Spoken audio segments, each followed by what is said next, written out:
if a guy is able to acknowledge the problem, I think that's such an important first step because we're in a place in society where pornography is viewed as something benign in most cases. It's something that, oh, everybody does that. So if it's something I turn to deal with my stress, then there's nothing wrong with that. And what we're seeing in research is that this couldn't be further from the truth.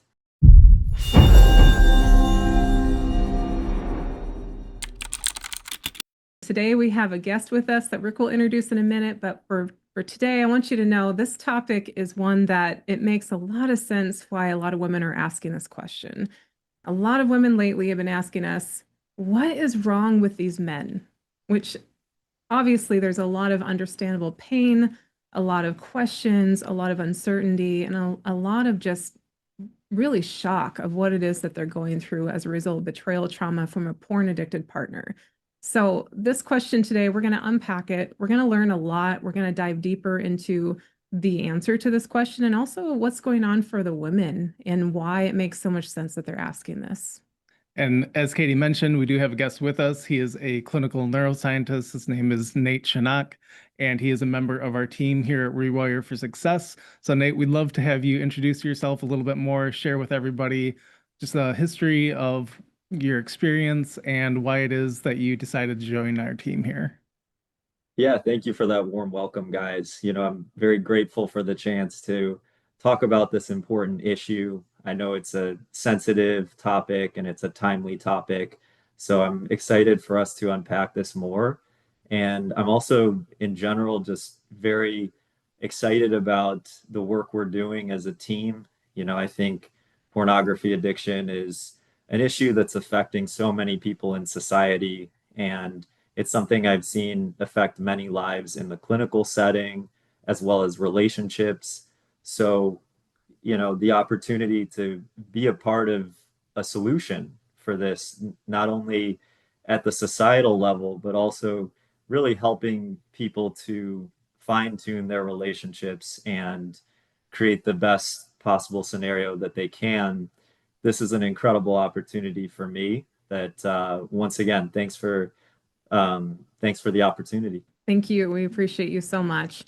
Yeah, we're so passionate about what we're going to be able to do together, how we're going to be able to help couples, how we're going to be able to help them understand each other better and use the education that is so lacking in the world and in our school systems and in our society about the impact of this, how we can use this to actually change things around and start with families, because that's really the way that our society is. It's the foundation of our society. What we're built on is our families. So when we're talking about this question, what is wrong with these men, right? Like that's when you don't have the clarity on how this is impacting people's lives and why it makes sense that he is going to these things, or that it's even escalating to, for women, they describe it as just disgusting, right? Or gruesome, or just different genres that seem completely out of the ordinary, right? Like things that make no sense to them. And that's really where this question's coming from. What is wrong with them? Why are they doing this? Why is this something that they enjoy or they like or that they're drawn to? So Nate, could you speak a little bit to kind of answering a little bit about the question, like from a brain perspective, what is it that is wrong with him? And is that even the right question to be asking? Yeah, it is a useful question, I think, for the framework of starting dialogue on the issue, certainly. Mhm. But I think it's important to point out that men going through this addiction are not broken. This isn't a character flaw or an enduring issue with their personality. This is an extremely common issue that research shows affects somewhere between 70 and 9 to 90% of men report using pornography. And in terms of addiction, the number is somewhere between 10 and 20%. And that's just looking at self-reported data. So Right. it's very likely the case that those statistics are quite a bit lower than what's actually true. And that just Mhm. underlies what a common concern this is and Right. how many relationships are being affected by it. And it's unfortunate, but from a young age, a lot of boys are taught to bottle their emotions. They're Mhm. taught not to disclose their stress, their anxiety, their pain, frustration. And again, sadly, a lot of boys, because of the accessibility of porn, are turning to this as a coping mechanism from a Right. young age, Mhm. as early as 10 years, even 8 years. And it's something that with repeated use becomes very addictive from a brain and a behavior standpoint. We know that it's a strong moderator of the dopaminergic system, and pornography is what we refer to as a super stimulus or a super normal stimulus. And so, if other elements of life, like eating a good meal, connecting with a friend, or having a wonderful date with your partner, if those lead to increases in dopamine that are healthy and natural, when you introduce something like a super stimulus, this causes extremely high spikes in dopamine that our brains are just not really ready to handle. And this is why it's so common to become addicted to pornography. And when I have this discussion, I don't mean to condone the behavior because we do think it's wrong, of course, and we think that it's a barrier to a guy becoming the best version of himself and the best possible partner he can be, the best professional and member of the community that he can be. But it's also important to have some empathy for the guy because this is an extremely common situation. Um, and we want to have empathy for the girl, of course, as well, because it's, as we know, it's extremely disheartening to have this realization. And we can talk more about how that impacts the brain as we move along. But my main point there is that it's a complex issue and it requires a lot of sensitivity on both Yeah, sides. it really does. Yeah, I love that so much. And I think with what you just shared, it really highlights the need for women to be able to understand what is it that I'm really needing with this question? What are the underlying things that are actually going on for me where I feel helpless and hopeless to not being able to understand at all what's actually going on with my partner? And so when I project what would I be thinking if I were a woman, I'd be thinking about why doesn't he value my relationship with me so much as I do with him? Why is it that even though that he sees that this hurts me and the damage that it's causing to our relationship and our family, why doesn't he stop? Why can't he just make the choice to be done with this? And why can't we build a relationship that feels like it's actually worth having? And I know there's so much, that doesn't like it, we're just touching the surface of the depth of those emotions and that pain and the betrayal that they've experienced. And so when we think about being able to help women to actually have the ability to be open about their partner and to begin to even consider having empathy for their partner, I think that it's really important that, women are able to understand what's actually going on with themselves that can allow them to actually see that there's hope for a different future. To be able to say, okay, if I understand what's actually going on within myself, then that can allow me to begin to take a step in the direction of actually beginning to look at my partner in a new light. And so we'd love to talk a little bit today about integration theory, about learning more about what's actually going on in our brain and how that can help people to be able to navigate their journey through healing and recovery. So I'd love to hear a little bit more just about, how we can talk about how women aren't crazy, like the ways that they're feeling about their partners and not understanding what it is that they're going through and why they can't change, why they're struggling to change. Why does it make sense that women are just in this desperate place for their partner to do something different? Yeah, I think this is where neuroscience is so useful in this discussion. And that's one of the main reasons why I wanted to be a part of this. I wanted to join the team, is because I think the more you understand in terms of how the brain impacts these responses that both partners are having, the more you can understand the situation fully. And we also have a situation, sorry, we have a saying that if you can name it, you can tame it, right? And so the more we understand about how all this works, the better we can address it and look towards solutions.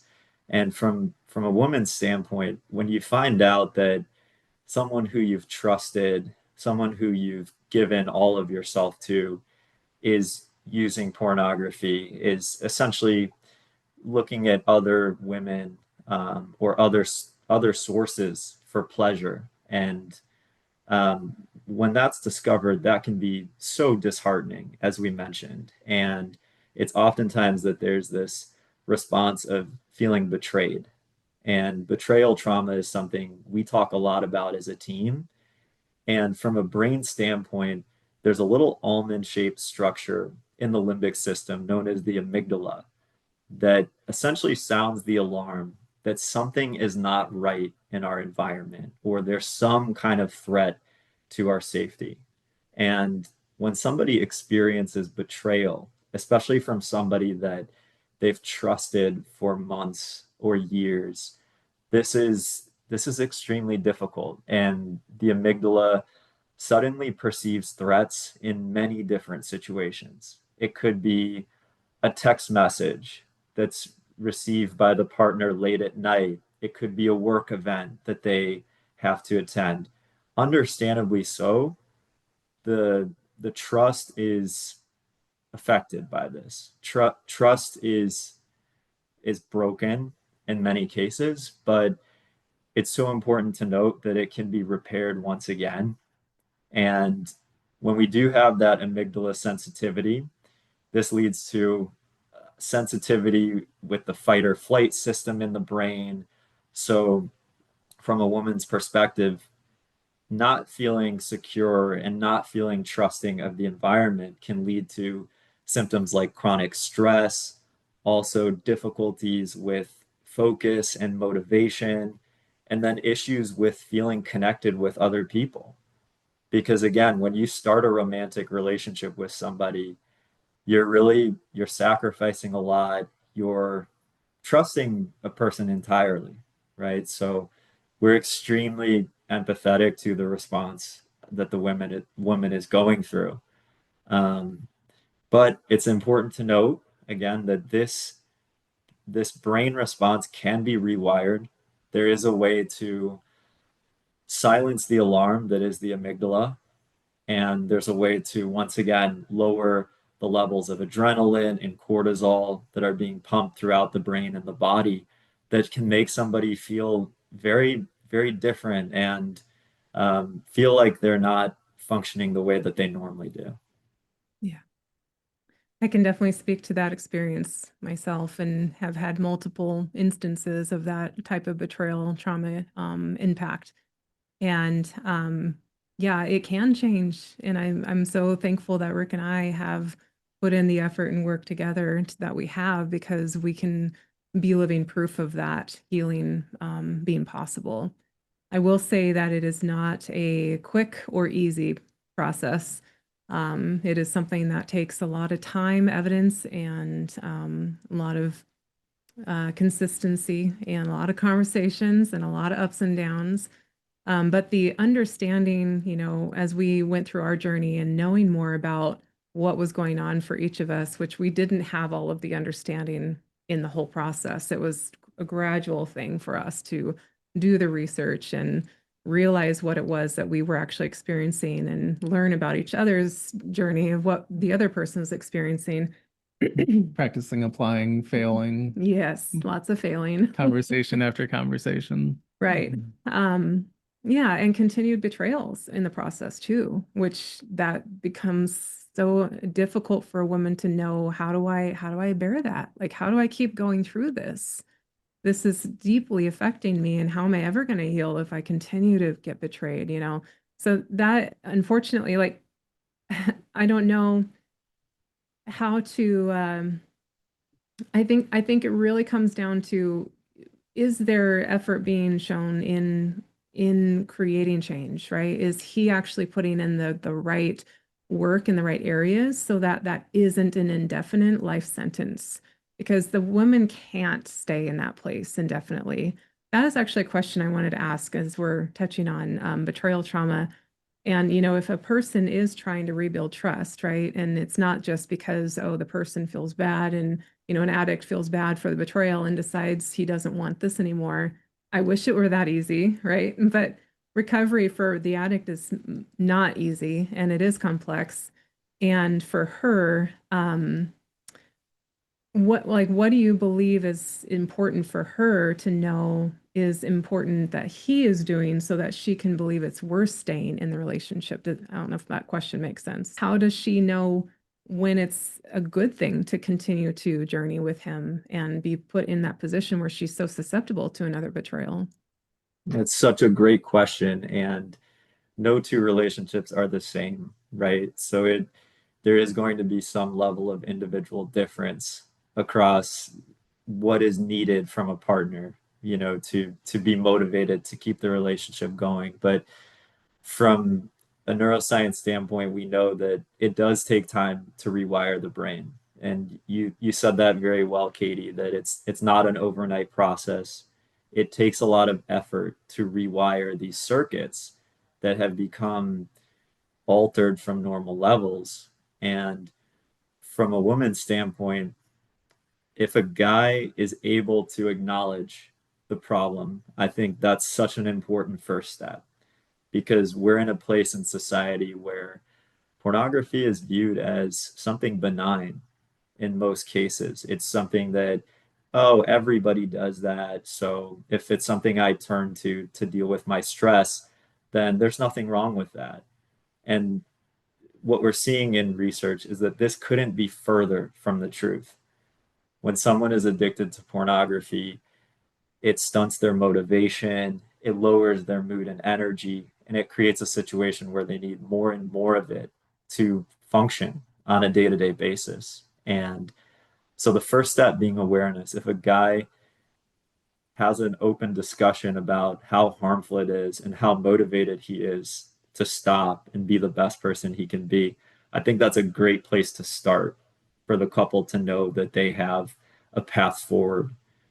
And then beyond that, there's going to be mistakes. There's going to be some hiccups. Both of the couples are going to be working on building trust and support again. But the brain is also a very subconscious organ. And so when somebody perceives that the effort is being made, usually that gut slash brain perception is pretty accurate, I would say, in these situations. Mhm. Love And that. And I think that's really, especially that last part that you shared. I think so many women, even when their partner is actually putting an effort to change, it feels like there's been so much betrayal, so many lies, so much deception that's already happened to this point that it's hard to believe that they actually care about becoming somebody different. And I know that because of what the man is going through and what you've shared about the brain science and how these different connections that are going on within their brain, it's stunting their ability to have the natural, or not necessarily natural, but to have emotional maturity and development in different areas of their brain that would actually allow them to show up differently, more authentically, more openly and honestly and transparently with their partners in their process. And so many women feel like, well, that shouldn't be the case. He should be able to be just completely open, transparent, and honest with me from the start. And when he's not able to show up for me that way, then it must mean that he doesn't actually want this and that he's not actually serious about his recovery. From a brain standpoint, are you able to share a little bit more about what's actually going on for him and how it can make sense that even when he's not being completely transparent and honest with his partner, that he does still actually want the change? And what is it that's really keeping him from being able to step into that uncomfortable space? yeah, so pornography being a super stimulus, it essentially hijacks the brain. I like to use that framework. And Rick does an amazing job of explaining this in one of the videos in the program. But there are two reward systems in the brain. There's a mesolimbic system, which mainly comprises the hypothalamus, the ventral tegmental area, and then the nucleus accumbens. And this circuitry is involved with short-term drives for the most part. So needing needing a hamburger, needing a beer, needing pornography in the case of someone that's struggling with that. And the other parallel system is the mesocortical dopamine system or pathway. And when the brain becomes hijacked by a super stimulus, it's extremely influenced by the mesolimbic pathway to the point where this is a person that feels that in order to survive, they need the stimulus, which in this case, unfortunately, is pornography. Because at the end of the day, dopamine is a survival neurotransmitter. It's what drives us to seek out food, water, social support, shelter. And so when this system becomes hijacked, a person's entire attention is going to be devoted to the super stimulus, and all of their actions will go towards that as well. Even when it gets to a point where they need to lie, they need to do all sorts of unacceptable behaviors to get the pornography in this case. And so we almost think of that as that's not the person's true self.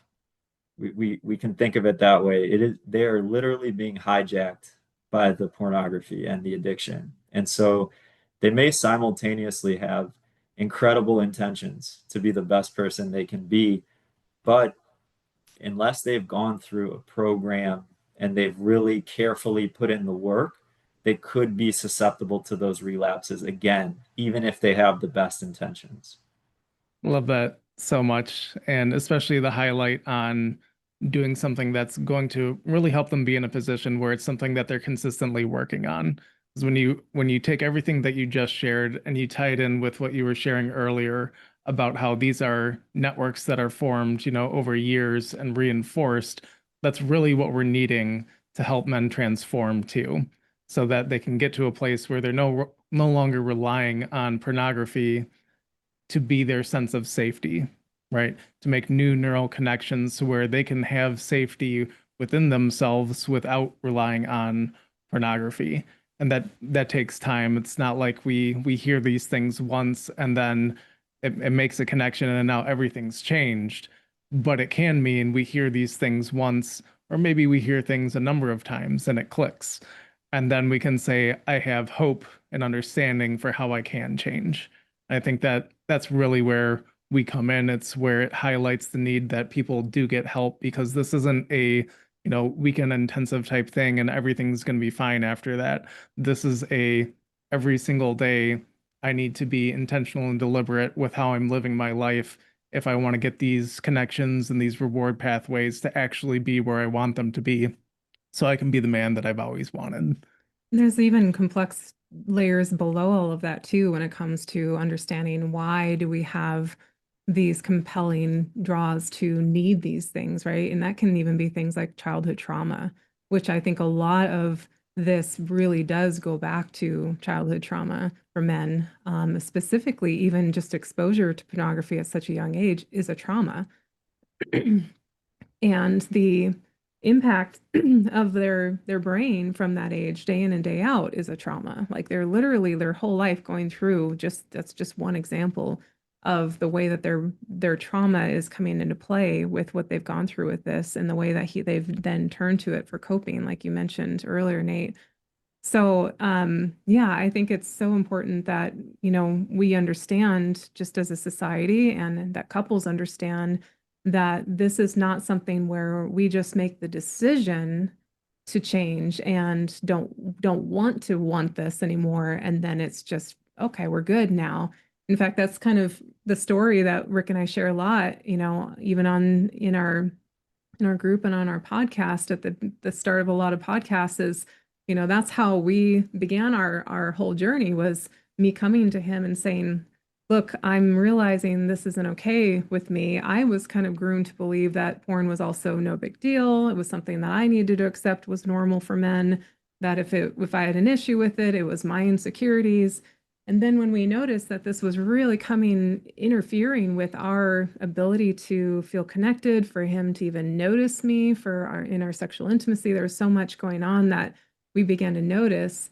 And he had the courage to say, I think because he had seen patterns in past relationships as well, he said, I really believe this probably has to do with the porn. So he voluntarily said, let's not, I don't want this anymore. I came to him and said, okay, this is really a deal breaker for me at this point, and I'm not going to be okay with this in our relationship. And he said, if it's between you or porn, I choose you. No problem. Sure, let's do it. So that was the decision, right? And you would think that if that was so voluntary and so wanted, that he was like, I want a real relationship for the first time in my life. I want real connection. I want to not have desire for this anymore. You would think that if it were that simple, it would just be like, all right, we're good. Perfect. But that wasn't the story, even with him fully choosing me, wanting to fully choose me, there was still massive work and massive struggle for both of us through that process. And it was about 3.5 really hard years, really, really hard years before we really got to a point where we felt a lot different and things were changing a lot. And then even then was more healing on my part that still needed to happen. So yes, I think that what you said there about needing to have a real strategic way or guide, some sort of indication of what do I even work on? Because I don't know. I mean, you've worked with couples before or patients before who have had addiction. I know you've done brain scans and seen, the actual physical impact of porn on the brain too. Do do couples just walk away from those experiences and then they know exactly what they need to do to change it? Or like what have you seen is your experience with couples once they realize this is really making an impact on him? Yeah, I wish it worked that way. I really do. But, in terms of what the brain scans show us, there's hyperactivity in some of those mesolimbic areas and also some parts of the brain that are very instinctual. And then we also see that there's underactivity in the frontal cortex, which is Mhm. critically important for sound decision making, regulating emotions, and striving towards long-term goals. And Mhm. that's one of the things we talk about a lot is that through intentional and deliberate work, like Rick was alluding to, you can slowly but surely shift the activation back to the frontal cortex, which is extremely helpful for inhibitory control. So for being able to regulate some of those urges and drives that a person is experiencing. And there's a lot of strategies for strengthening the frontal cortex. We Mhm. oftentimes talk about regular exercise, setting long-term goals. So writing messages on a calendar or a mirror, setting 3 goals for the day. And those could be being a great partner today, being a great father, helping other people that are in need. So when somebody can kind of shift their awareness and their focus towards these long-term goals, and we refer to that as eudaimonic happiness. Don't make me spell that. But ultimately, when a person is striving towards those types of things, they're much happier than when they're stuck in this web of seeking pornography or seeking these kind of self-serving needs that they have. Ultimately, Mhm. we see this so much in the clinical setting, but that leads to emptiness. It can lead to depression. So that's a shift we oftentimes talk about. Mhm. Mhm. And I think from a woman's perspective, one of the most important messages I can provide is that the change will really take place when a man can shift his awareness and his goals to I'm completely 100% into making this relationship the best that it can possibly be.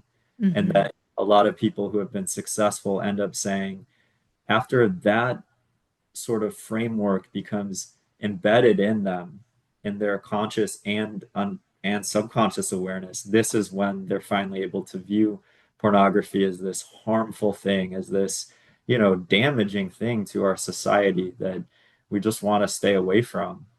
Right. But Yeah. yeah, It sounds like an identity-based change is really what you're referring to there, where and with something that we also talked about in our program, helping men become the identity of being the most faithful man in the world.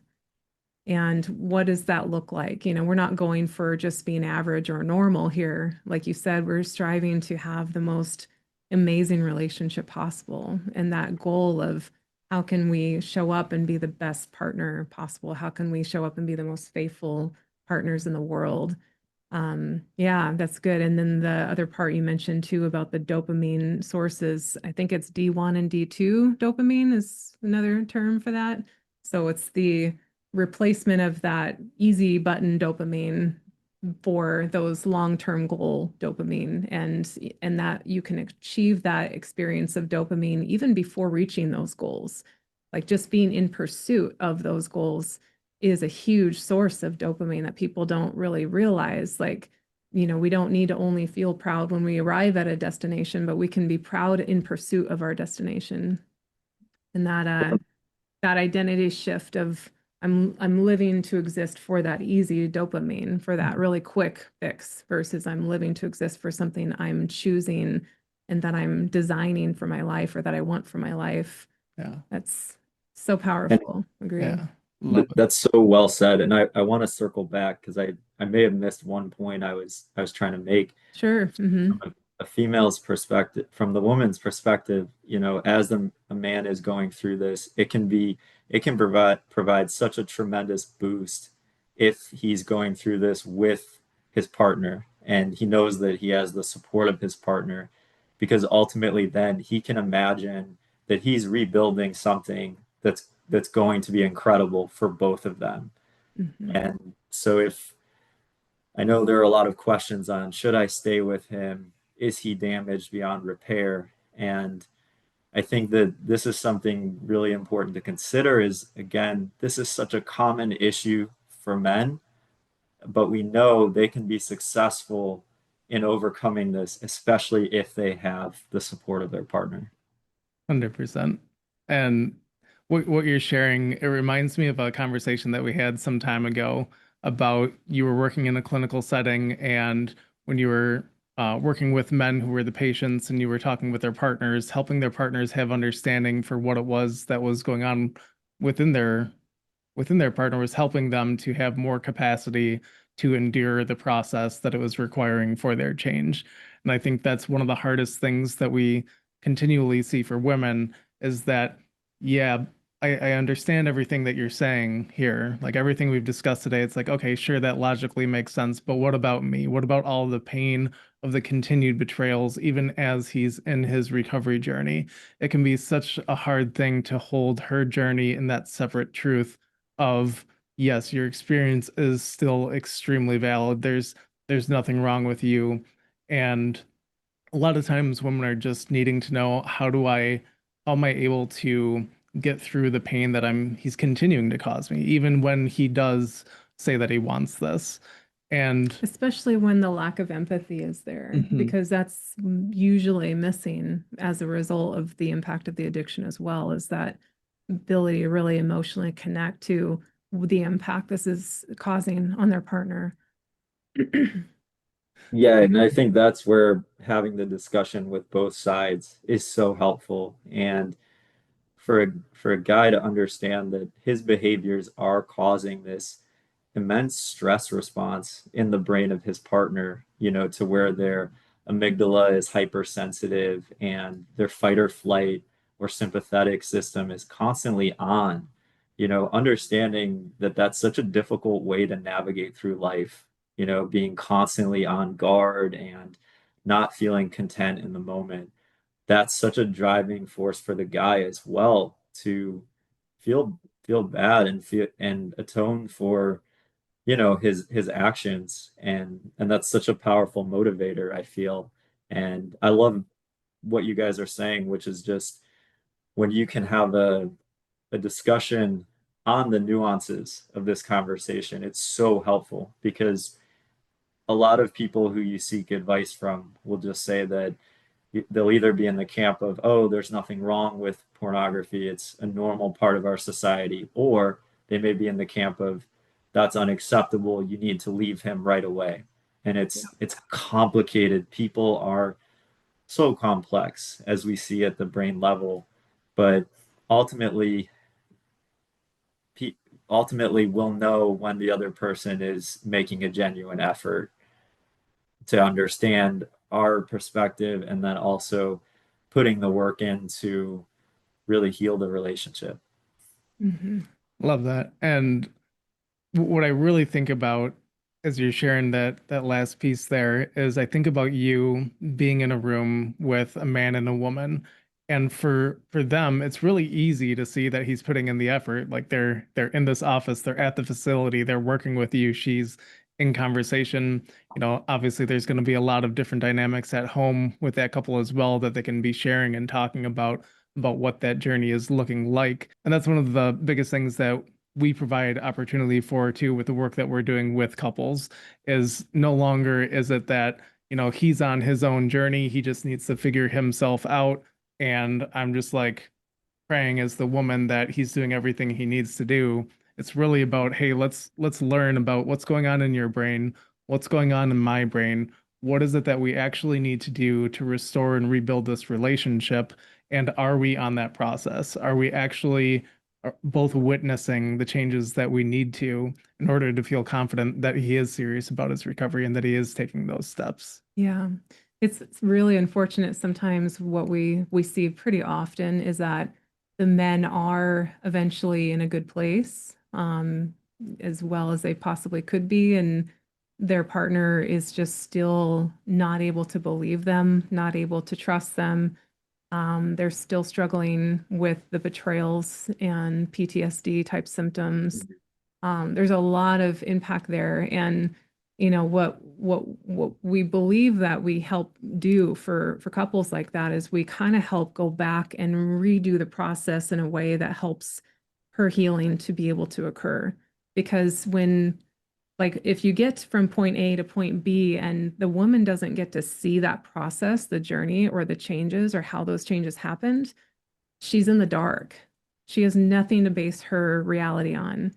And so, especially if he's been dishonest with her along some of that journey, like at the beginning when he, you know, he's a lot of times it's, oh, I quit cold turkey and I've been sober this entire time and it's just been no problem.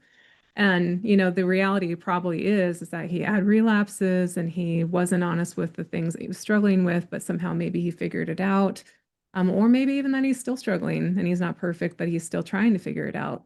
And the woman is understandably still in this place of destruction and mistrust and needs to, she doesn't know how long she can go, even if he says he's doing well. So that's something that our program really emphasizes is how do we help, excuse me, build an evidence-based timeline for the couple? And how do we help him learn how to be fully known and accepted and be able to be honest, even in all of those really difficult struggles, so that she can see the changes that are happening in that journey?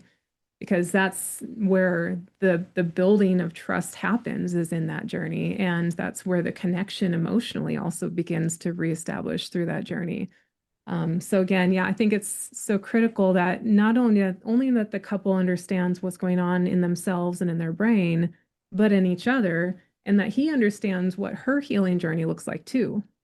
Because when he can understand his role in that, it's not like two people can just figure this out on their own and then they come back together and they're fine. Like, we really have three entities that have to heal. We have him, her, and the relationship. So that's where coming together for a program like this, like what we offer here and what you're helping us even maximize even more with all of your wisdom and knowledge, Nate, is we're helping that be very structured and streamlined so people know, here's what I need to do. Here's where we are. Here's where we've tried to go. And here's what's missing in that journey. And here's what we need to do. Here's how we can help you to complete what you've started, basically. so that you're not missing a lot of the pieces in that process. Yeah, and if I may comment on that, that's one of the reasons I love the program so much is because having worked in the clinical setting for all these years, when someone comes in with addiction, the treatment pretty much explicitly focuses on them and the steps they need to take to improve their life. And with something like pornography, it does affect the dyad in so many ways. It affects the relationship. So having the opportunity for the two partners to come together and work on themselves and have accountability and put the work in every day, that's going to be so important. And if somebody goes into a treatment program that's designed for themselves, it is a good sign. It does show that they're accepting the problem and seeking improvement. But with a program like this, the partner can be working on themselves for so many hours of the day and in a more natural setting, right? There are opportunities for growth and improvement all throughout the day without needing to be in the therapist's office to do that. Right. And how quickly do you think that progress can happen when you're doing that day in and day out in real life work versus you go and you work on it for an hour a week on your I think, own? yeah, I think it greatly expedites the process. You Yeah. know, when there is a betrayal, one more thing I'd like to mention is that there's a part in our brain called the hippocampus, which is Greek for seahorse, and that's what it looks like as well. And this, I like to think of this as the filing cabinet in the brain. And so it stores all of our memories. And when we recall experiences we've had, it also brings them to our conscious awareness. And when betrayal occurs, what happens is the memories that we have of our partner, they may be great memories of first date, of wedding day, of all the great times that have been shared together, they become a little bit clouded because suddenly, in recalling those memories, there's co activation in stress centers of the brain. And that's why it does take so much, it does take time to undo that process. But when you're working with your partner on the day to day, you're making new memories, sharing new experiences of growth together. It's going to revert those all of those memories. It creates a bit of a chain effect where it's going to brighten all of those previous Mm, memories as well. love that. Yeah. Yeah, giving it new meaning. And unfortunately, the meaning that the trauma gives it is new meaning at that time too. And that's why it taints a lot of those memories. But like, I love the hope that you're bringing right there that that can change too. Like all those tainted memories that now may hurt to bring them back to your forefront of your mind, that can be rewritten. And the hope that as we heal and as we grow and we have these new experiences together, that that can completely change again and have good positive meaning once again. Love that. Absolutely. Yeah. Yes. You know, as we're talking about the hope that there is for change, and, you know, when earlier we were discussing how do we know as women how long to stay in this, right? Whether or not to stay. Um, I know that this question that we talked about today is indicative of women who are hopeless, right? Why are all these men this way? Why is he like this? What is wrong with him? You know, that's basically an overwhelm question. It's a question that states, I don't know how there's ever going to be healing or safety or the ability to have back my husband again. You know, for a lot of these women, they believed he was a certain person to them, and the trust was there, the identity of who they believed they were was there for all these years. And then there's this absolute horrific shattering of that relationship and that image of who they believe their partner to be. So I think it's very indicative that this question is a sign of just complete hopelessness and lack of understanding of how that could possibly change. And what I hope is that this topic today, as we were covering this and speaking with you, Nate, is going to help give a little bit more clarity that the change is possible. And no, he, like you said, he's not, there's nothing actually wrong with him. He's a normal human being that unfortunately got got trapped into this same thing that many, many, many, many men and women are being trapped by in this society and by this industry. And this is something that can change and can heal, and you can heal. So, when we have hope, when we know that there's hope, then that expands our window of tolerance for the pain and the suffering. I believe it's Viktor Frankl that you quoted in your book, Nate, that you talk a lot about him and about how a man can endure anyhow when can you give us that quote? Yeah, can endure anyhow when he has a why. When he has a why, exactly. Yeah, sorry, I couldn't quite remember it right. But that's what this is. When we think about why would I want to go through all this suffering? I know this is going to be a hard, challenging road. And if I don't have a why, hope that there's a reason for going through this and that we can actually have a better outcome, then there would be no point in going through that how. But when you do understand why you're doing it and what can be possible and the type of relationship that can be built when you do both really want that, you want that change and you want that personal growth, that's where the how becomes doable, and the ability to go through even intense, immense suffering in that process, it becomes purposeful and meaningful. Yeah, that's so well said. I echo everything. And again, thank you for the opportunity to cover this. It was great. Thank you, Nate. We really Yeah. appreciate you being here. Thank you so much for your time and joining us. It's so great to have you as a member of our team. We're just blown away by the ability for us to help couples even more by having you joining us and bringing all of your expertise and knowledge and wisdom to the table. So we're very excited about the future ahead. And for couples who are watching this right now, or women who are watching this right now, we really want you to consider what your why is. What is it that you actually do want in your life?